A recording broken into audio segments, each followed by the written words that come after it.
I think I'm done, actually. Yeah, I don't really have anything more to say about it. I got our new drinks. Ooh. I hope you don't hate this. This is... What's the theme? So, I wanted to get a bunch of Christmas stuff, a Christmas theme. Yeah. And I found this, and I thought it would work. I'm going to call it Krampus. No.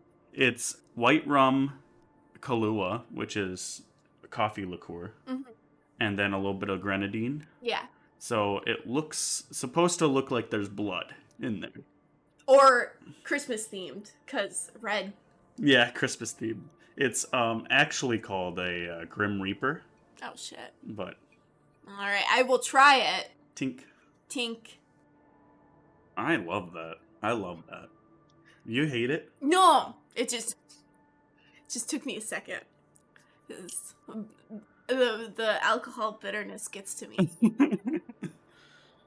It's not bad. And it's like an instant heat. Yeah. Yeah, no, it's really like good. my chest is warm. Like, instantly. I love it. I really like the Kahlua. I've never really drank Kahlua before, so. It's not bad. The aftertaste is a lot better. Which is good. Because when this shit has bad aftertaste, then I'm like, you can have the rest of it, Connor. I don't want any more of this. This is actually really good. You did a good job. Finally.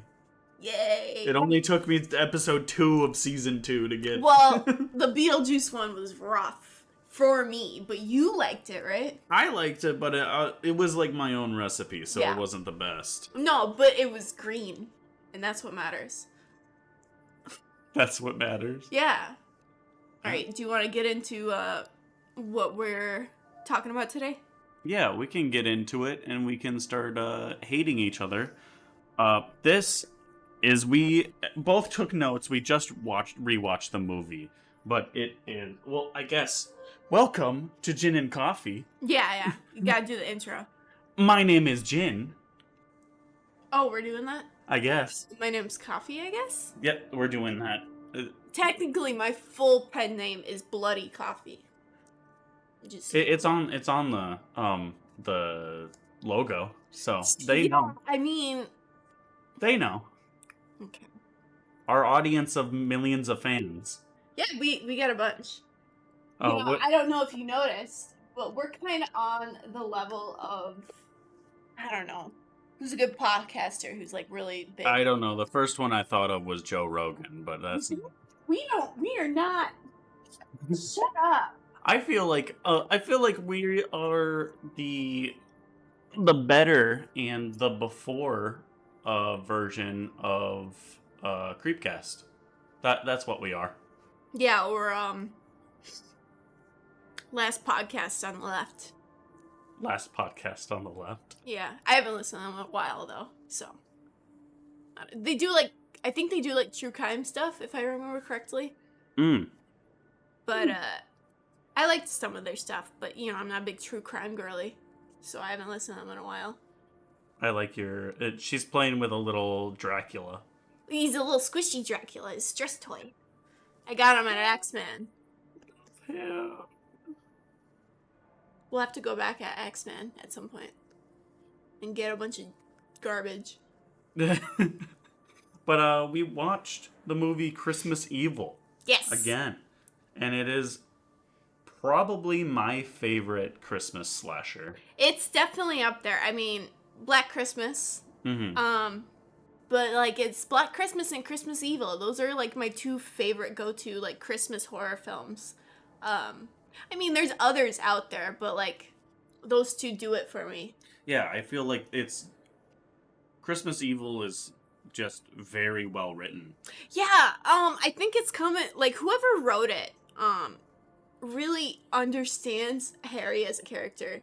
They really wanted you to understand what Harry was going through and how he got here and why he became Santa and started killing people. Yeah, but he's sympathetic. Yeah, he is very sympathetic, and I really love that they kind of don't pull any punches with his character. No. They show everything, the good and the bad. But we should probably talk about what the fuck this movie's about. Before we get into the nitty-gritty. Do you want to go through a synopsis, or do you want to go by a little play-by-play? I'll do, premise. So, Christmas Evil came out in 1980. It took around, maybe 10 years to make, actually. Oh, really? There was a lot of production hell going on. So I'm surprised at how good it is, because I guess it had, 2 different names before landing on Christmas Evil. I don't remember what the other names were, but I heard they weren't good. Christmas Evil is just a perfect name for it, because great. Yeah. It's not too. It's not. I guess it's in your face, but it's not It's not trying too hard. Yeah. I feel like Silent Night, Deadly Night is kind of trying too hard. Oh, yeah, that's trying too hard. Yeah. Very much. So. And it's kind of a shame about this movie, because Silent Night, Deadly Night, Part 1 and Part 2 are both a lot more well-known, at least in the horror community, than Christmas Evil, and I feel like that's such a disservice. Don't get me wrong, Silent Night, Deadly Night is campy and it's fun, but it's not complex like Christmas Evil is. Yeah. It's very surface level. I think Silent Night, Deadly Night tries to do kind of the same thing as Christmas Evil. We've got this kid who's had this traumatic moment during Christmas involving Santa, and it affected them into their adult life to where they become like Santa and start enacting what they believe Santa would do. Yeah. Silent Night, Deadly Night is just a lot more ham-fisted in how it does it, and they kind of take it more from Santa is a punisher. He kills and hurts those that do bad, and Christmas Evil kind of does that too, but also the parts where Santa is a good guy. Yeah. I really love that. So you wanted to do a synopsis? Yes. Kinda. Christmas Evil came out in 1980. I already said that. And is about a man named Harry who is obsessed with Christmas. He had an extremely traumatic, or to him, pretty traumatic moment in his childhood where he saw Santa, who was his father. I don't know, what were they doing? They were, just sexually, goofing around in their living room with Christmas all the lights on. On Christmas Eve. They didn't let their kids know. Or didn't really, they just kind of put him to bed, left the door open, went downstairs and let's fool around. Yeah. So he saw them, and that kind of disillusioned how he feels about people and Christmas and morals and that kind of thing. It's really warped his sense of morality. And basically what happens is he wants to become Santa because he feels like the world needs Santa for people to be happy. But that includes, giving kids coal or maybe killing a couple people for being rude. Point is, Harry's great. I think he's a great character. Oh, yeah. I think he's a very well-written character. Yeah. I think he goes through a whole arc. Yeah. I mean, he should go through a whole arc. That's what a good character does. I mean... Hang on. I gotta get back to my train of thought. Just leave this in the podcast. I'm going to. Just leave this whole thing. You're just stuck here. Yeah. Probably don't. Just because it might be boring. Fuck! I can't get back on my train of thought. Oh my god. Okay, I'll get into some of my notes. Alright. If anyone who hasn't seen Christmas Evil, it's not very well recognized. I mean, I know John Waters really loves it. I think he's the guy who, actually brought it to the public view. Because otherwise I think this movie would have been forgotten. And it basically already is kind of forgotten. I don't know a lot of people who talk about Christmas Evil, even in the horror community, the niche parts of the horror community. They always talk about Black Christmas. They always talk about Silent Night, Deadly Night. Very, very little do you hear about Christmas Evil, which I think is really a shame. Because I think Christmas Evil is better than Silent Night, Deadly Night. Yeah. I mean, Silent Night, Deadly Night Part 2's got Garbage Day. And everyone loves that, but, it gets old. It gets really old. Every time I fucking have to hear, Garbage Day! Yeah, it's funny, but, that movie doesn't even... have snow in it. I feel like, if I remember correctly, like, the whole movie is, like, filmed in California. So, like, there's no snow or nothing. No Christmas vibes at all. It's just this guy who's like, I'm Santa, and I'm gonna punish you by killing you. Sorry, I'm on a tangent about Silent Night. We absolutely love it. That's my favorite movie. Have you seen the movie? No, I've never seen that movie. But Christmas Evil is one of those films that you and I both watched. And we kind of expected it to be just a fun slasher film, right? Mm-hmm. And we were both really pleasantly surprised at how complex it was. It has layers. Like an onion. Yeah, like an onion. Like an ogre. Layers like an ogre. Harry is the guy who's got the layers. And his brother Phil, I would say. Like, his brother Phil has his own fucking issues. Yeah. Intertwined with Harry's. But Harry is clearly a guy who has never felt accepted by the people around him. And I don't want to make any, statements, but as an autist myself, I think he's autistic. And it makes a lot of sense. Like, into his, like, trying to figure out how to be a normal person. His whole goal, really, like, at first you would say, like, he wants to become Santa, and yeah, I do think he does, but I think what he mainly wants is to figure out how other people live. And he wants to figure out if he can live like them, even if it's a little bit differently, as Santa. But yeah, he brings up I need to figure out how to play the tune that everyone else dances to. Yeah, I feel like he's really trying his hardest to, like, fit in to whatever he believes is normal.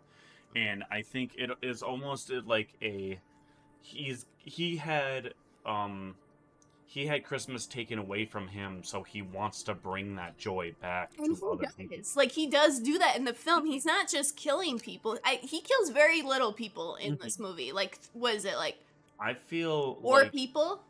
4 people, and I feel like he didn't even need to kill 3 of them. No. Like, three of them could have just not been a part of this. So, yeah, and that's, like, my only critique with the film. Like, is just the fact that narratively it doesn't really make sense.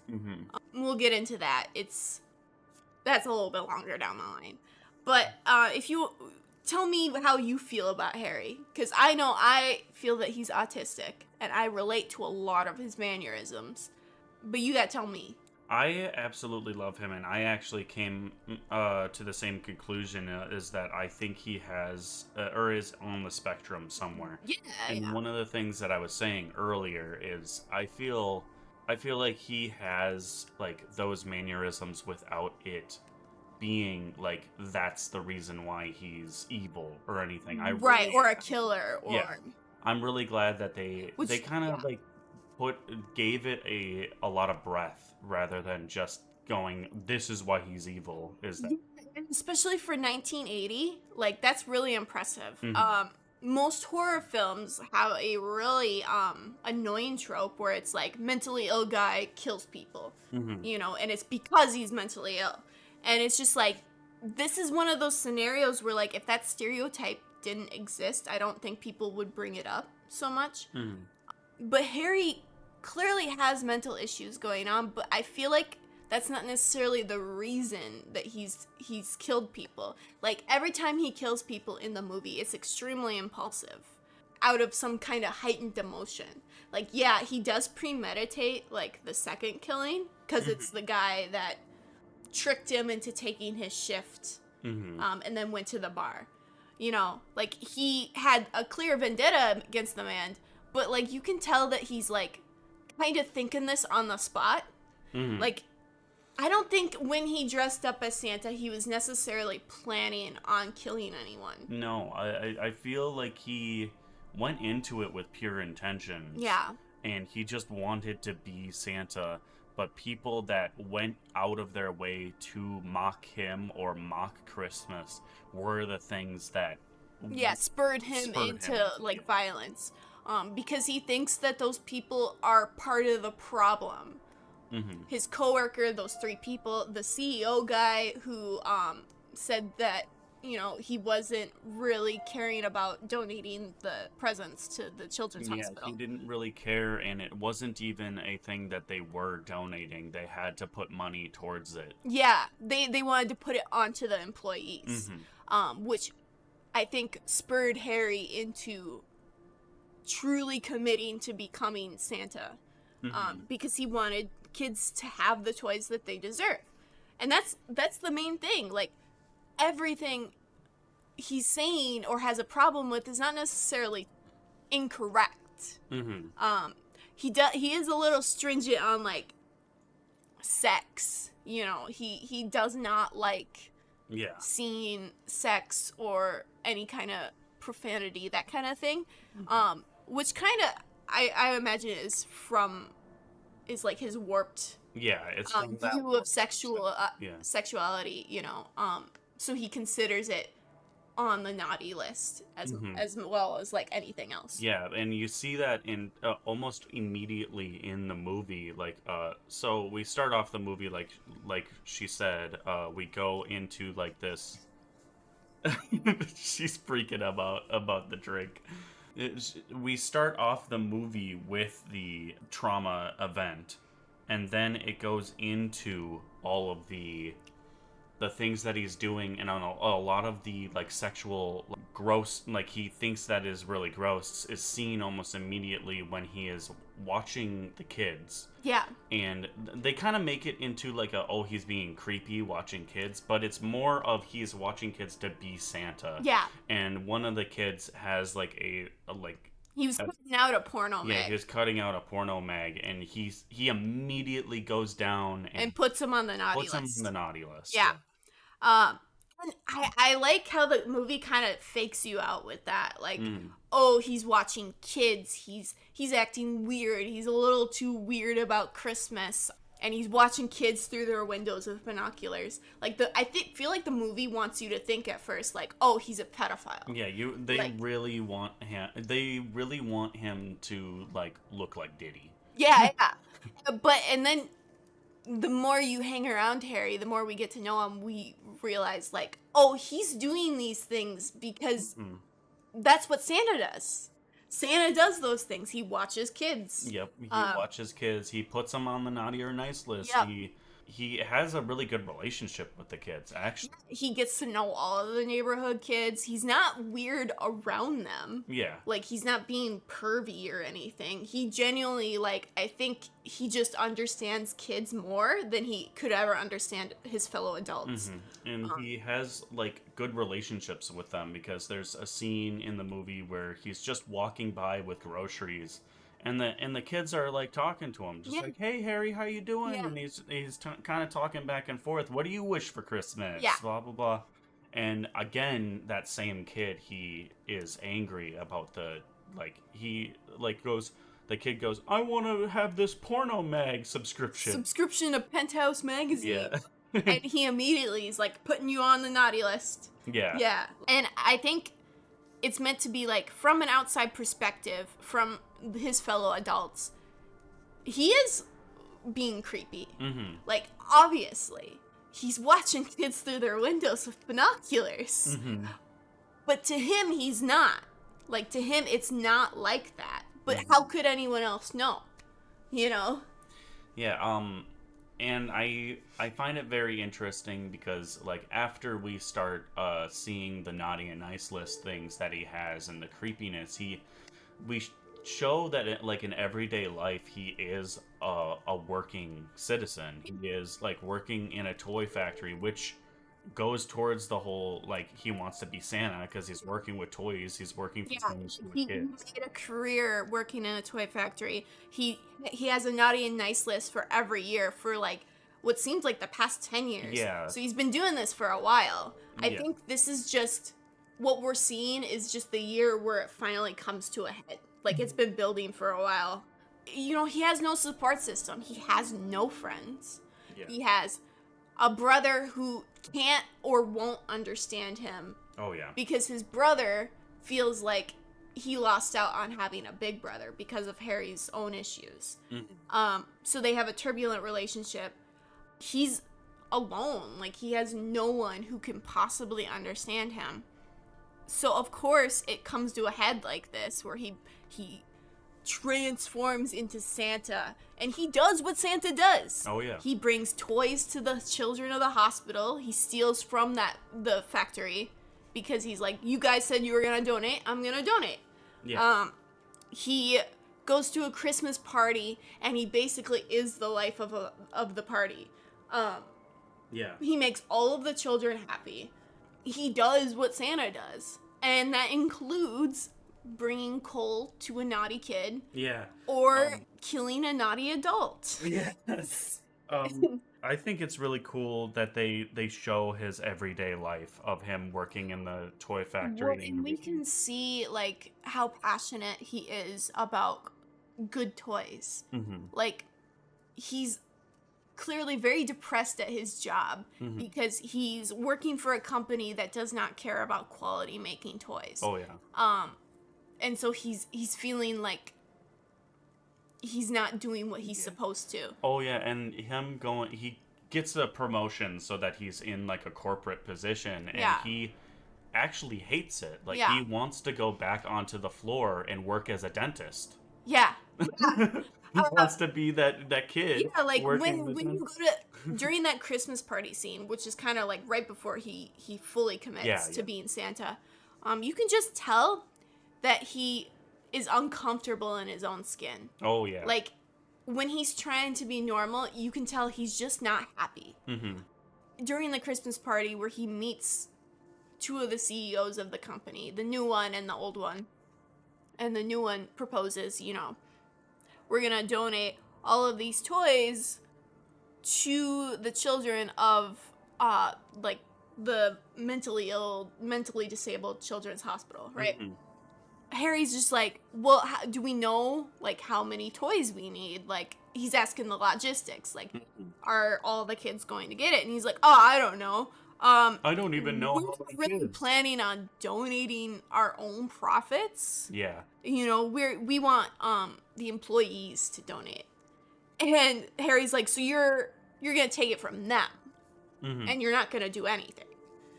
So that's kind of what spurs him into that moment where he's like, I'm going to do what's right and become Santa. And I'm going to go give those kids the presents they deserve. And he does. And it's like a really heartwarming moment. Like, it's not creepy or anything. No. It's like, it's crazy that this isn't a horror movie because it's genuinely so charming. Yeah. And I think there's a lot of moments where you see that there's a lot more depth to his not only his character, but the other characters around. Like his brother. Like there's a phone call pretty early into the movie where they are talking to each other, and he calls his brother Phil, right? And says, I'm not coming to the Thanksgiving. Yeah, because it's when it starts. And he's watching the Thanksgiving, like, parade. Yeah. And his brother's like, well, we do this every year. And we've already seen, like, a couple seconds before this call happens that he's not really happy with having the older brother that he does. Yeah. Phil is like, I'm not really happy with Harry or anything. Yeah. But then you see that he's kind of like, he's still concerned. He wants his brother to be a brother. But like, he wants to fit Harry into a box of what he thinks a big brother should be, and that's just not who Harry is. Oh yeah. And I actually, one of my favorite moments in the movie is that phone call, because Harry, like, walks away from the phone for a second to turn up the TV to show, or to when Santa comes on to TV. And Phil actually thinks that it's his TV. Yeah. And freaks out because they're watching the same thing. Because they're watching the same thing. And I think that also shows how much more connected Harry is to the kids than he is his brother or any of the other adults. Kids love Harry. Yeah. Even Phil's kids is just like, don't talk to Harry like that, in multiple points in the movie. Well, and his wife too. Like, there's clearly, like, there's been a turbulent relationship for a really long time, and his wife's like, I really just want you to accept your brother for who he is. Like, I just want you to let him have a good time. And it's clear that Phil just doesn't understand Harry's mannerisms, his brain, not anything. And so it's clear that they don't connect. Yeah. And what's crazy to me is Phil and Harry are only on screen together at the end of the movie. Oh, that's true. But, they still managed to establish this really, this complicated relationship. They do very well, and it's a pretty short movie. It's an hour and a half. Yep. And they do very well at setting up all of the characters. Like, none of the characters feel two-dimensional. Yeah. Even the guy that he kills, his coworker that he kills, that guy, you're like, oh, he's gonna die, because he's such an asshole. Yeah. Like, he steals Harry's sandwich and eats with his mouth full and says, like, hey, you want to go back to the line, right? Why don't you take my shift? Just for you, Harry. Just this once. And you can tell that there's a lot more to that character, too. Yeah, you can tell, even just, involving his family at the end. You can tell, this is something that's gonna break his family.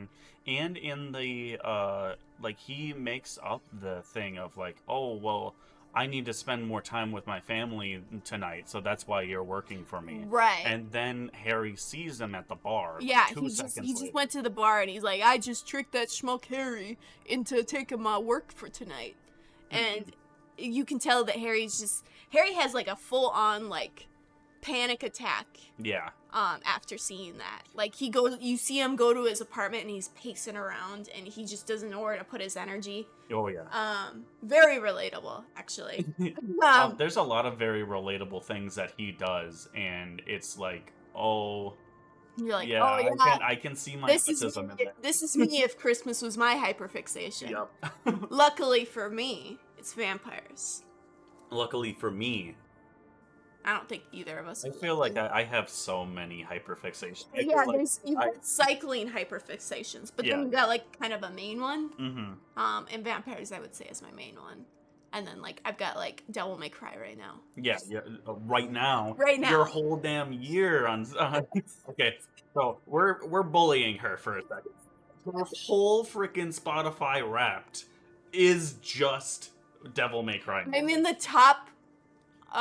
It was top 0.5%. 0.5% of Capcom music listeners this year. I can't believe you did that. I didn't intentionally do that, though. You weren't even listening to the good songs. Yes, I was. I did not see Virgil's theme anywhere on That's because it's so long and I don't always want to listen to it.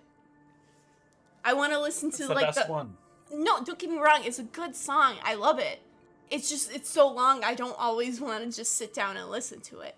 I want to listen to Devil Trigger and Roar, Roar, Roar, or Devils Never Cry over and over and over and over and over again, because those are fucking hype songs. You're just a metalhead. You're just a metalhead. No, I'm not just a metalhead, because the thing with Devil May Cry's music is they incorporate so many genres of music into their songs. Yeah, but the main ones that you're listening to is industrial metal. I would say early Devil May Cry is more specifically industrial metal. Yeah. Devil May Cry 5, which is the album that I listen to the most. They've got industrial metal, they've got heavy metal, they've got dance. Yeah. They've got EDM, hard EDM. Yeah. They got a lot of stuff going on. Okay. She's defending herself too much right now. I'm just saying, it's not just we see through the cracks. It's a lot of things. Anyways, I wasn't even intending. It was total not intentional, but Devil May Cry just fucking took over my whole Spotify Wrapped this year. I think my longest listening streak for Roar Roar was 18 days. I actually, second side tangent, or side tangent of the side tangent. Yeah. I downloaded all of the old PS2 Devil May Cries. Oh, really? Yeah. So you got Devil May Cry. I think it's 1, 2, and 3. 1, 2, and 3. Yeah, because those were the ones during the PS2 era. And it's really cool because I have both discs for Yeah. 2. That's and pretty that's cool. super cool. Yeah. I have the HD collection. Oh, yeah. So that's what I've been doing. Yeah. 4, I play 4 a lot. Yeah. 4 is just a lot of fun to play because I really like. It's probably my favorite setting in the entire franchise. I really like Fortuna, like this sort of like gothic Catholic, like demon angel setting. I love it. It reminds me of Bayonetta, and I like playing them back to back. Speaking of Bayonetta. I haven't played 3 yet. No. Speaking of Bayonetta. Because I don't have a Nintendo Switch. Speaking of Bayonetta. Yes. It's really cool that he made a Bayonetta in the movie. What? He made the soldier with the sword. I was just trying to bring it back. Oh, you want to go back to Christmas Evil? That's Yeah. It was the worst segue in the world. Yeah, that didn't make any sense. No, it made a lot of sense. No, it didn't. It made all of the sense. Okay. All right. Whatever. Yeah. What were we on? So after he gets shafted into doing more work and everything, he then decides that is around the time that he goes, I'm gonna steal all of the, or no, he goes to the party next, which is where he finds out that the hospital is not actually getting the presents unless the workers put in money towards it. Yeah. He has a real moment between him and the CEO or the C-suites. Like junior CEO who just came in and made that decision. He has this moment where he's like, you're worse than he is, and he's pointing at the older CEO. He's like, he doesn't even know there's a tune that you're supposed to play. You know the tune, and look what you're doing with it. Yeah, I feel like that is such a powerful moment because the new CEO guy even like kind of has a moment. He has this look on his face, like when they cut back to him after Harry stormed off, where he's just like, huh, where like he feels bad, like you can see on his face like he's not, like that's not how he expected the conversation to go. And I was going to say like this movie feels like there's like a living breathing world because you can tell that while some of the characters treat Harry badly, they do have respect for him. Yeah. And it seems like there's a lot of people that genuinely like Harry. Yeah. And there's a lot more to it than him. But it seems like you see through Harry's eyes where you see mostly the negatives. Yeah. Yeah. You see the negatives. You see the disrespect that people throw on him. Mm-hmm. You see that people can tell that he's a little weird. Mm-hmm. They don't know exactly what's wrong with him. Yeah. But they're like, there's something weird about that guy. I think which is the autistic experience. Yeah. And I think there's a lot of that like hyperfixation on Christmas because it's innocent. There's nothing that can go wrong during Christmas. Yeah, and so if he's surrounded by it all the time, then he especially because they pick the right moment to start the movie. It's like right before Thanksgiving, right before the Christmas season and everything. And so it's really prevalent on his mind. Yeah. Well, and not just that, but like he surrounds himself with Christmas paraphernalia. Yeah. He's got an alarm clock that's a Christmas carousel. He has shit tons of Santa toys all over the place. Little soldiers, like Christmas baby dolls, all he I'm assuming that all the records he owns is only Christmas music. I wouldn't doubt it. I was gonna ask, because you said when we watched the movie that they took a long time to make this movie, and it took a long time to get all the Christmas stuff. Something about, I don't remember the specifics, but there was something about like production hell, like they couldn't get it picked up by a studio or something. So they've been sitting on the property for a while making the movie, and all of the Christmas shit that's in his apartment is just stuff that they collected over the years in the process of making this movie. So that's really neat because there's just a lot in there. He owns a lot of Christmas stuff, which makes sense, that's the stuff that makes him feel better. You know, he sleeps in Santa pajamas. Yeah. He's obsessed because Christmas is like the only time of year where he can show his joy and no one's going to look at him differently. Yeah. I absolutely love this.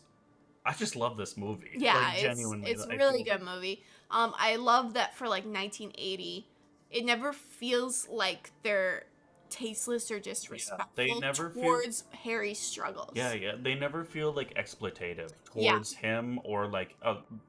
We both say that we feel it, but I feel like it's almost kind of like not jammed down our throats, but it's kind of shown that he has some sort of like autism or something. Well, and it's never exploitative towards that. It's more about the Christmas season itself having an effect on him. And the way that other people don't look at him like he's a person like them. Yeah. You know, they just see him and they're just like, what a fucking weirdo. He's lame. I don't want anything to do with him, including his own brother. Despite the fact that his brother clearly cares, he just doesn't know how to do it properly. Like, he wants Harry in his life. He's mad at Harry when Harry cancels Thanksgiving and then doesn't show up Christmas Day because he's, like, worried sick about it. Especially because he starts to suspect that Harry might be the guy who killed those people last night. Yeah, let's get into that a little bit. He steals all of those presents and everything, and he actually starts out the night trying to be nice. He's trying to do it in a good way, and he goes to the hospital that they were going to donate to these kids, and he goes in, and the security guard even kind of is against him doing it. Yeah. At the beginning. But then he kind of falls into this Santa persona.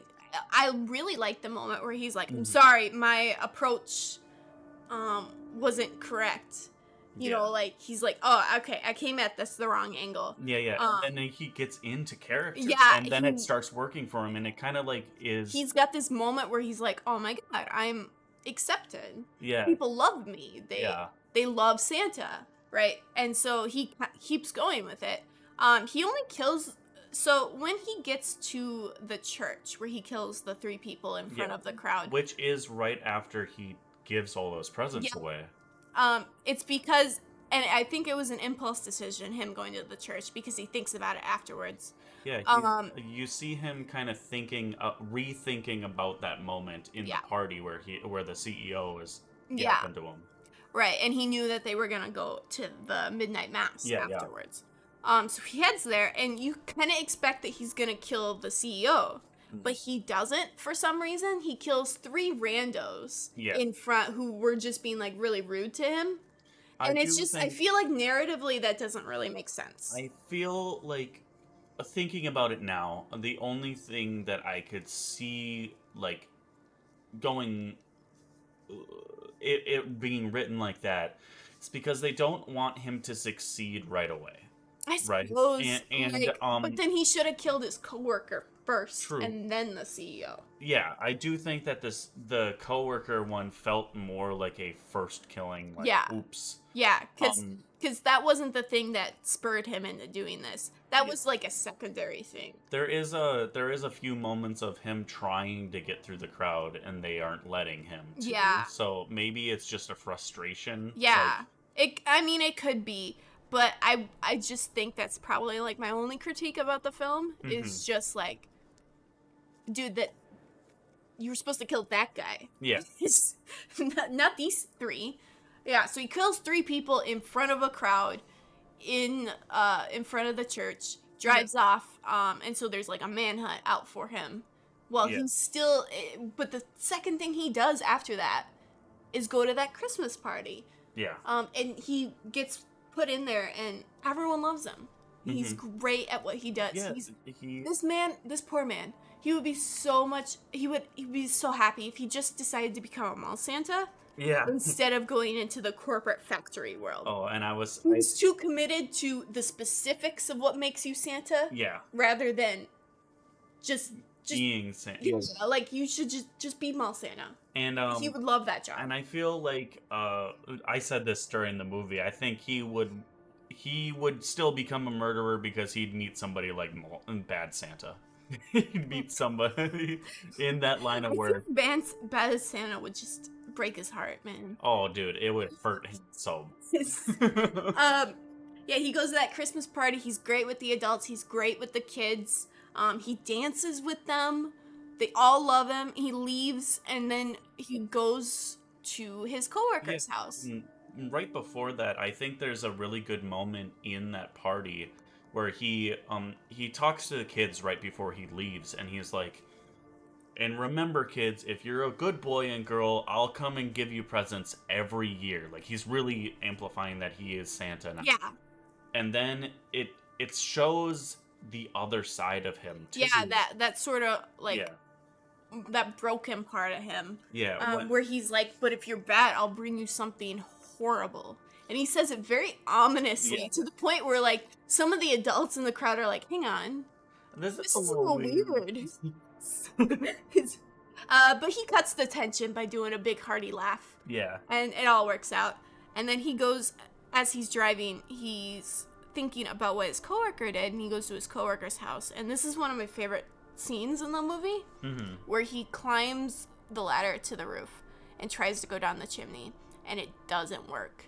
Like, he can't physically get down into the chimney. He tries, and then he starts to panic when his feet get stuck, and he has to fucking pull himself back out and go through the basement. I do think that after he killed the 3 people on a whim, he has a moment in the car where he's kind of freaking out. Yeah, no, that's what I'm saying. Like, all his kills are very impulsive. Yeah. Like, yes, the coworker one was premeditated, but I think it was still impulsively thought of to do.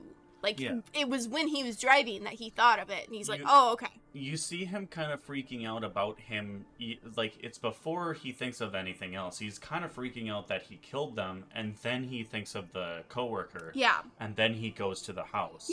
So it's more like premeditative, but it's like an impulsive premeditative. Yeah. And he does the Santa stuff, like, he puts presents under the tree, he makes the kids feel the magic. Before he kills their dad. It almost seems like it almost seems too like he wasn't even gonna go after them because he sees the kids and he was like excited to see them, and then he sees the room. Yeah, and so he goes forward with it. What I think is kind of interesting is he kind of, for those kids, recreated his own traumatic memory. Yeah. For them, because there's no way that they are going to see Santa the same ever again. Yeah. Because you think they don't know that guy killed their dad? Yeah. Like, immediately after he ran off? Like, it was fast, and their mom's screaming, and it's a great scene. Oh, that's really good. I will say, eventually it gets to a point where people in the neighborhood form an angry mob to chase him. Oh yeah, I wanna bring something up. Actual torches. So where did they get them? I want to bring up before that they have the Tim Allen Santa Claus movie where all of the Santas are on the fucking chalkboard. Yeah. Like, oh, is this who it was or whatever? Yeah. Is this who killed them? And I think it's very funny. Because the guy stands up and goes, that isn't him. They don't have the same fur. And I'm like, he could have changed. Yeah. Like, he could have, like, why is it he can't be that those Santas can't be him because he just has better fur? Well, sure. And then there's this fucking joke that I feel like was intended to be a joke. Where there's this man out for a Santa who's killing people. And they are bringing in a bunch of people dressed as Santa. And they have a black guy as a Santa. And I'm like, hang on a second. They just use this as an excuse to arrest a black man because you don't think that would be the first thing witnesses said. Yeah. Like, you don't think that would be the first thing they would say? Like, in 1980? 100%. 100%. The fucking New York police, they just wanted an excuse. It's plausible deniability, like, oh, well, he's dressed as Santa, so... Oh, and by the way, oh my god, does everybody have the thickest New York accent in this movie. It's great, I love it. It's so, like, more. Yeah, do you know, I finally figured out what that kid's name is. It's not Mark. Yeah. It's Moss. It's like Mors or something. Morse. Yeah. Morse Garcia. But the way she's saying it, it's like, in her New York accent, it's like, it's like Mark. And I'm like, that's what I'm hearing, but that's not his name. Also, earlier in the movie, like, we kind of skipped over this, but I feel like there's a good moment before all the killing and everything. It kind of shows, like, what he wanted to do is just bring the bad kids, like the Morse Garcia. Yeah. He wanted to teach them a lesson. He wanted to teach them a lesson, and so Morse is the kid that had the, like, porno mag and everything. Yeah. And so he brings the kid a ton of coal, or like before this, actually, he just comes in to scare him. Yeah, he scares him, and then later in the night he brings him coal. Yeah. But, like, he doesn't hurt the kid. No, he never wanted to hurt the kid. No. The only people he hurts are adults, who I think the reason his logic is, like, they're adults, they should know better. Yeah. So they get a harsher punishment. Mm-hmm. Killing them. Yes. But it comes to a head. There's a fucking angry mob chasing after him with torches, literal torches. Oh, okay. I really like the scene right before that, too. There is a scene where with him and the kids. Yeah, he's, like, kind of walking around, and a bunch of kids see him, so they run up to him, and their parents are freaking out. Yeah. Because they've heard about this, the killer on the loose. And he's got the dark fur, like everyone knows. He's got the dark fur, he's got everything, and so the parents are freaking out, but he's giving the kids presents. Yeah, he's still trying to make sure that they have a good time. Mm-hmm. Like, he's still like, here's your presents, kids. And he even, like, gets out of that situation without fighting anybody. Yeah, and he still doesn't attack want. him. Yeah, he doesn't want to. Like, all of his kills are just so impulsive. It's clear that he doesn't really want to hurt anyone. Yeah, and he even gets a switchblade in the scene and drops it. Yeah, and walks away, and they still attack him. Yeah, like, he kind of stabs the father, but not really. Yeah. And just drops the switchblade and runs off, and that's how the angry mob starts. And they got little torches. They grab torches out of nowhere. I don't know where they get them. That's what I want to know. I'm thinking that, like, the older you get, the more you just need torches. Because these guys just had them ready. They got them ready real fast. Just so fast. But he flees to his brother's house, and that's... Like, I love the chimney scene, but I think the scene with him and his brother, where it all comes to a head, is probably my favorite scene in the movie. Because it really just... It shows just how much they aren't hearing each other. Yeah. Like, you can tell that they're both having different conversations when they're fighting. Yeah. Like, he comes into his brother's house. Phil's just like, I knew it was you. Like, I knew deep down it was you who did it. And Harry's already just like, I don't understand. People said they wanted Santa, and I gave them Santa, and now they don't want Santa. Like, he's having a total different conversation, and they just don't understand each other. And I think, like, Harry brings up the fact that Phil didn't believe in Santa when they were kids, and he wanted to prove him wrong ever since. And I think Phil interprets that as Harry blaming him for it, but I think what was happening is Harry wanted to show his brother the magic, and it just never worked because his brother was not receptive to it. Yeah, I think he was just trying to explain, like, that's the reason I'm doing what I'm doing is because, you know, I wanted to show you.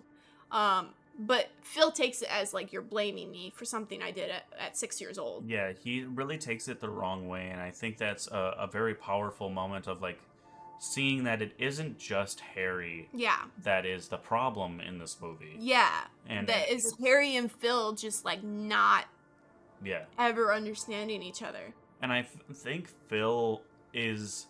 you see that Phil kind of has the same problems as him. Is like he has that very anger, like he's got impulsive anger moment, issues and impulse, and like tries and chokes out. Harry. Harry. But of course we gotta talk about the ending. Yeah.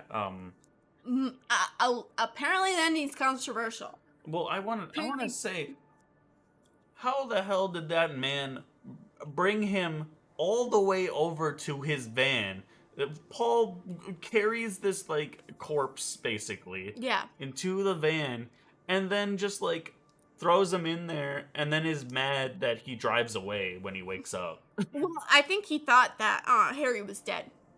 Like, he choked out Harry and Harry was dead. So he was trying to put Harry back into the van so it was like he didn't kill him.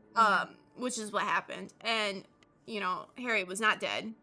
I guess this is a good time. I feel like we should pause here and then we'll come back because I have a couple game theories that I would love to talk to you about. So let's pause here, and then when we come back, we'll do our music and talk about my game theories. All right. Sounds like a plan.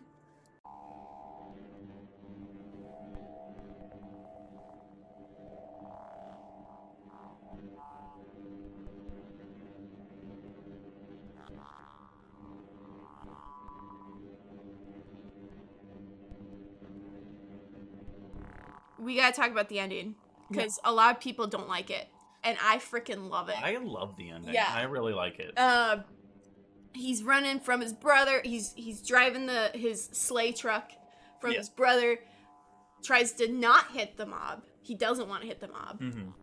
And drives off the bridge, and you can instead of falling off the bridge, his van goes up like a sleigh. And he goes out into the night, and his brother looks up and sees it. But you can hear the van crash into the water. Yeah, you can clearly hear the van crash into the water, but you see him and his brother kind of have this moment. Yeah, like, who's imagining this? Yeah, like, who's imagining this, or are they both imagining this moment of watching him? And it's almost narrated as if it is Paul seeing his Phil. You see Phil, like, it's almost like him narrating that his brother flew off. Yeah, even though it's Harry saying it. Yeah. I think it's a really, like, bittersweet, kind of creepy ending. Yeah. Like, I really like the sort of unreality of this truck just flying into the night, even though you can hear what's actually happening. I kind of like the idea of it being Phil from the future that hears it. Yeah, or sees it. Imagines it. Because then it's like Harry gave what he wanted to his brother. He finally gave him that, like, the magic of Santa. Even though it's unlikely that Phil's gonna understand. Even if he's the one who saw that. Yeah. Great fucking movie though. Mm-hmm. I try to watch it every year. Yeah. Along with Black Christmas and Gremlins. Yeah. Those are like my main three. Ever since you and I first watched Christmas Evil on Joe Bob's last drive-in. Joe Bob is amazing. Joe Bob's introduced me to quite a lot of films that I otherwise would not have watched. Yeah. Which I'm very thankful for. We'll have to talk about Spookies. Yeah. Fuck that movie, man. That movie doesn't have a plot. You think we're bad at explaining Christmas Evil? We're not gonna be able to explain Spookies. Well, Shit, we started? So we are back. And what we're doing is we've been doing this thing for every episode. This has always been a thing. Yeah.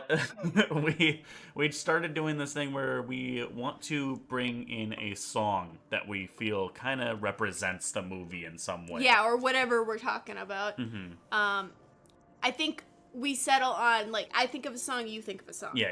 And basically, it's our recommendation of a song for this episode. Mm-hmm. Mm-hmm. Yeah.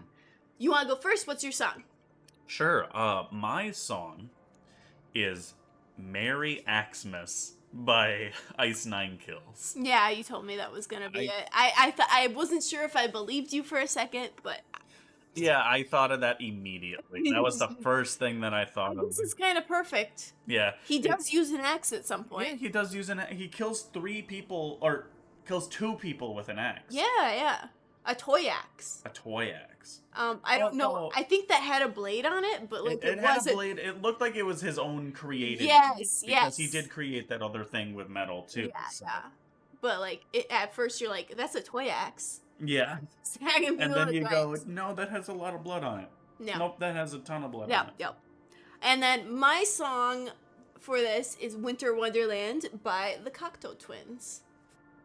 Because I think that one fits really well. It's just, the whole movie is filled to the brim with Christmas music, and I feel like a kind of twisted one, it just kind of works for it. Yeah. No, you played it for a bit earlier. Mm-hmm. That's super good. I really like it. Yeah.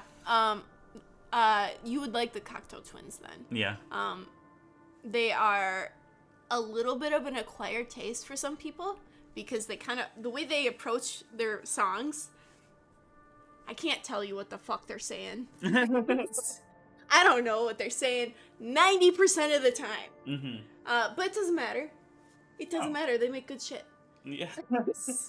But Merry Xmas to me just worked. Yeah. It was just there. Yeah. That that one's on my unconventional Christmas playlist. Yeah, I really want to make my own unconventional Christmas playlist. I need to do that, and I need to make a Halloween playlist. Like, I just still haven't done that. You haven't done that? No. I've got like a 4-hour Halloween playlist. I need it. I think I sent it to you, right? Yeah, you probably did. I wouldn't doubt it. All I Want for Christmas is Another Night of Halloween. Yep. That's another song. Not relating to Christmas Evil, which is why I didn't put it on here. Because I don't think Harry likes Halloween. Just gonna be honest. He's probably too innocent for Halloween. It's not his style. Yeah, but... So... Do you want to go into any theories? Do you have any theories? Let's hear what you have to say, because I don't know if I have any theories. I have 2 little theories. The first one is the main one. This is a real theory, by the way, this time. This isn't some fucking made-up, like, 10-hour story of nothing. Oh my gosh. Okay, thank you. I have this thing that as soon as we were watching the movie, and as soon as the, like, mob happened with all the things, I actually thought of this because you were screaming, how the fuck did they do that? How the fuck did they... Where did they get the torches from? I am thinking because the people with the torches never really caught up to him. Yeah. And never really, like, got to him directly. Yeah. I almost feel that the torches and the people following him, and because they're all kind of faceless. Yeah. It's more of a representation of... how Harry feels? Yeah, how Harry feels, and how all of these people that, like, he feels should love Christmas, and he feel like he's failing it. Yeah. And they're pushing back so hard that they're fighting him now. Yeah. And I feel like it's more of a representation of that than there actually being a mob following him. Yeah, because before that, he was kind of secure in, like, he's like, I figured it out. I know how to play the tune now. Mm-hmm. And then the angry mob kind of happens, and he goes to his brothers, and he's like, I don't understand. People say what they wanted, and then they didn't want it. Mm-hmm. And so to him, he's like, I don't understand. I did everything that you're supposed to do to be Santa, and people still are trying to stop me. Mm-hmm. You know? Even though to them, they're like, you're murdering people, you're crazy. Yeah. But to him, he's like, I'm Santa. I'm doing what people said they wanted Santa. You know? And I think in his mind, he's like, kind of following old traditional Santa. Yeah. Who is more of like a judge. Yeah. In a lot of ways. And they show that picture of the judge Santa. Yeah. Right. So this is like a more traditional Santa who's maybe a little bit more violent towards naughty kids. A little bit more of a less forgiving about certain things. So to him, he thinks he's doing everything correctly. but he doesn't know why he's failing. Mm-hmm. And that kind of is like, that goes around to him just not knowing what people want out of him. Do you have any other theories? Yeah, I have one more. I have one thing that I want to say that I really liked. Before that, I just remembered. I really like the scene at the church. Because like after he had killed the people and he left, they go back to the church for a moment, and I really like that it's almost showing the side of like he's not helping Christmas at all. No, he's ruining multiple people's Christmases. The people in front of the church, the woman who was friends with the three people, the children of his coworker, and his wife. You know, I don't think he sees the consequences of his actions. Yeah. Like, it doesn't even compute to him that might be the case. Except for, like, the screaming of the wife after he kills his coworker. Like, it's like, for a moment there, he went back to his Santa persona. Yeah. And, like, it snapped him out of it, and then he ran off. But, like, I think if anyone kills someone, they don't really switch back like that. Yeah. You know? Yeah, there's definitely a lot more going on in his psyche. Yeah. That is affecting him on both fronts. Yeah. Well, I think I laid out everything that I want to say about the film. Do you have anything else? I have one more theory. Yes. It's not really a theory, but I think... Interpretation. I genuinely believe that Harry is not the reason why they called it Christmas Evil. Yeah, right. I think it's Phil. Yeah, I mean, it could be. Because Phil... And I thought about this specifically when Phil was strangling Harry. Yeah. At the end of the movie. Yeah. I think the whole thing is, from Harry's perspective, he sees Phil as his brother still. Yeah. But it is the representation of what evil Christmas can bring. Yeah. Well, and, you know, at the end there, he's like, Phil, you're just like the rest of them. You know, like, he's gotten to the point where, you know, Phil, he can't trust Phil as his brother anymore. Which is why I think he drives off so fast, because he's like, well, Phil's just like everyone else. Like, he's not going to hear me. Which is why I think he drove off after punching him. Yeah. Oh, I did want to talk about, I know we talked about how we think Harry's autistic. You know, because we can relate to a lot of his mannerisms, a lot of his emotional issues.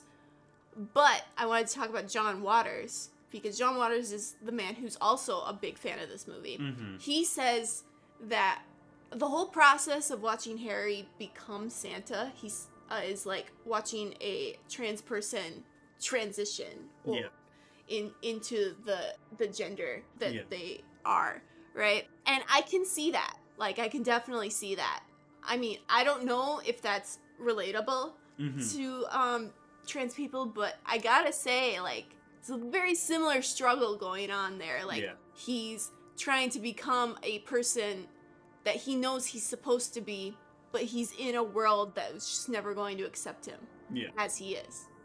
And there's something kind of relatable to that. Yeah. I feel like it can go both ways. Like, it's just interesting that there are a couple other interpretations going on here.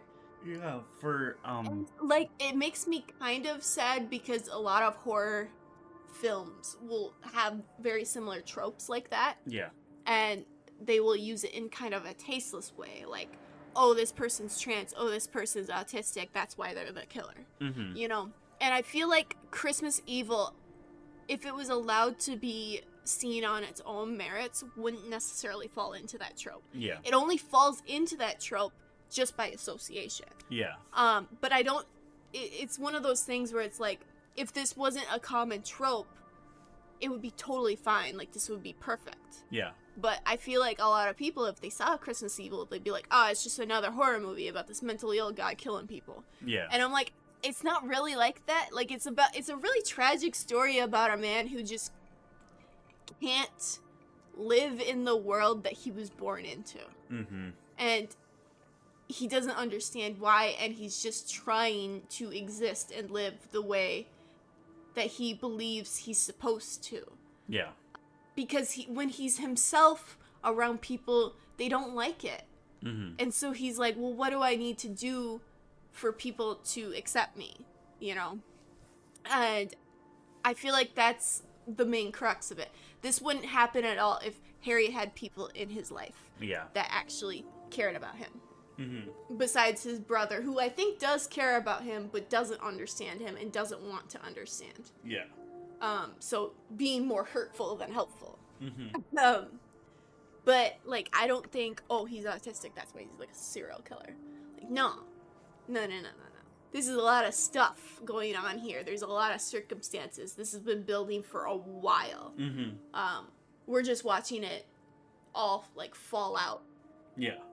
No, I completely agree. I think for me, the only thing that pulls me away from that theory is I feel like he's more doing the Santa thing not for himself, but to prove something.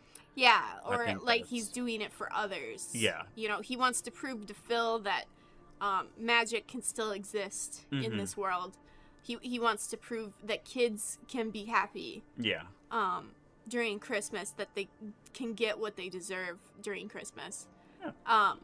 All good intentions. Yeah, all of his intentions are good. Yeah. He didn't mean to be evil, but... No, yeah. Like, I don't think Harry's evil. I think he's just very damaged. Mm-hmm. And it's kind of like, I don't want to say like, oh, him dying at the end is how it should be, but I don't think he would want it any other way. Yeah. Like, I don't think he would want to live in jail. Yeah. You know, in prison. Like, it just wouldn't work for him. Mm-hmm. Like, obviously, it's not supposed to work for people. Yeah. But what I'm saying is, like, I think Harry got what he wanted at the end. Yeah. Which, unfortunately, means he killed himself. Yeah.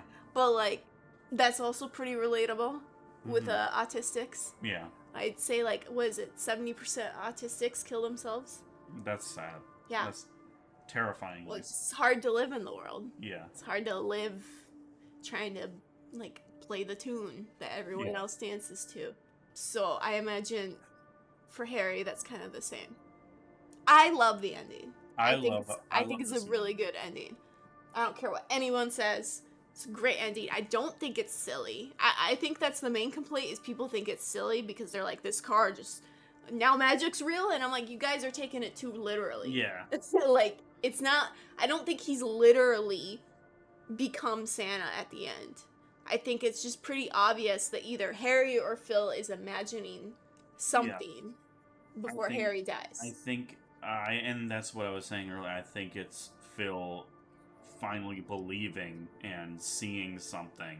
If it isn't real or real, it doesn't matter. It's that he finally sees what his brother saw the whole time. Yeah. Great movie. Yeah. Anything else you want to talk about? I think I'm good. I think I'm good too. You know what? You want to wrap up? I guess this is a wrap. This is a wrap. All right. We'll link. You want to link the songs? Yeah, we will. I'll show them on screen for our YouTube viewers, and then for Spotify listeners, I guess I'll put it in the description. Yeah. Because I think I can do that. Yeah, I think so. Okay. Bye. Goodbye, everyone.